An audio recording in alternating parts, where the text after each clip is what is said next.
यदादित्यगतं तेजो जगद्भास्यतीखिलम्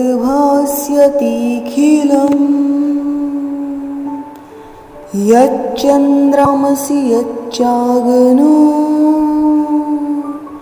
तत्तेजो विधिमामकम्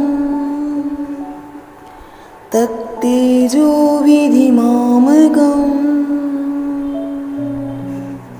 सर्वज्ञ श्री चक्रधर स्वामी की जय। पिछले भाग में हमने जाना कलयुग में 3 अवतार में से श्री चक्रपाणि अवतार के बारे में, और आज हम जानेंगे श्री गोविंद प्रभु अवतार। महानुभव पंथ की पंचकृष्ण में चौथे अवतार श्री गोविंद प्रभु महाराज हैं।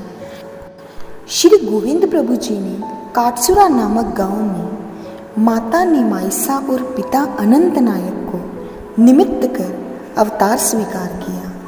श्री गोविंद प्रभु जी हमारे साधन दाता श्री चक्रधर स्वामी जी के गुरु थे।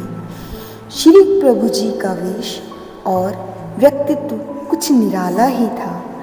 बाल्यकाल में बहुत ही अद्भुत लीलाओं के द्वारा जन समूह के दिल में स्थान बना लिया था।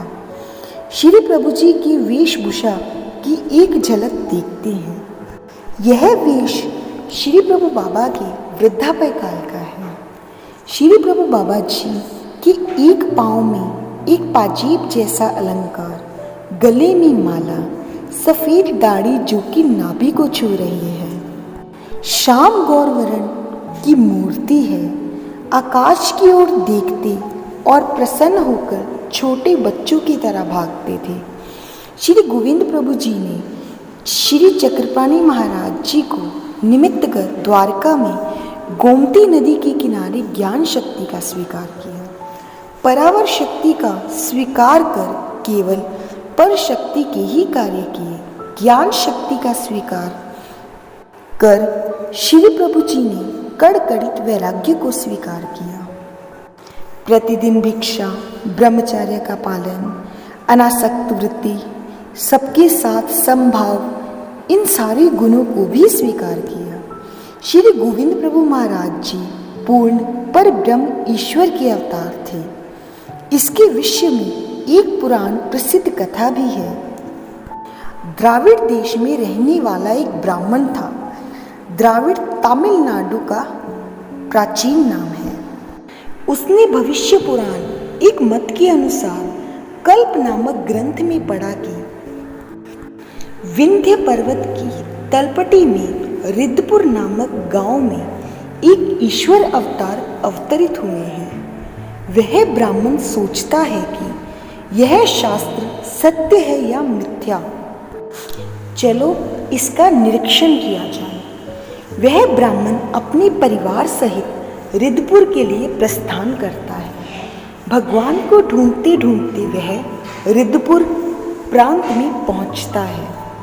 उस समय श्री प्रभु 5 पिंपल नामक स्थान पर खेल क्रीड़ा कर रहे थे।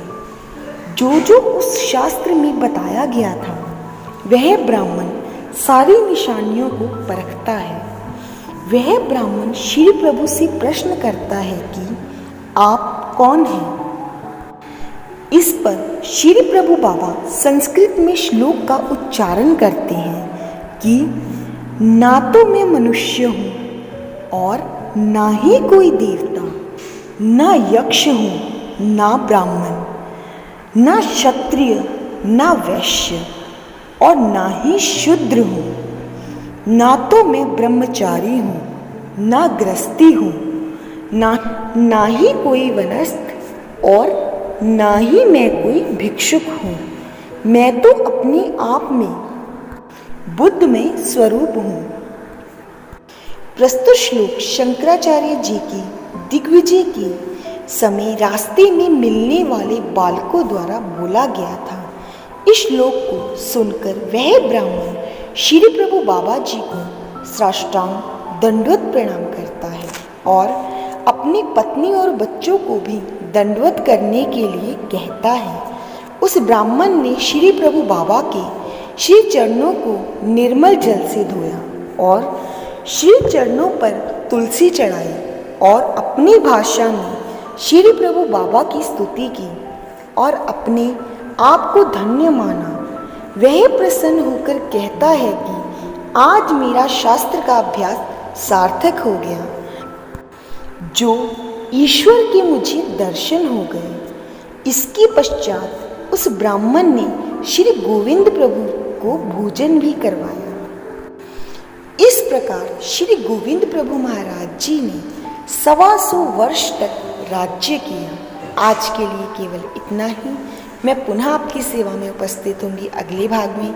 तब तक के लिए सादर दंडवत प्रणाम। जय श्री कृष्ण।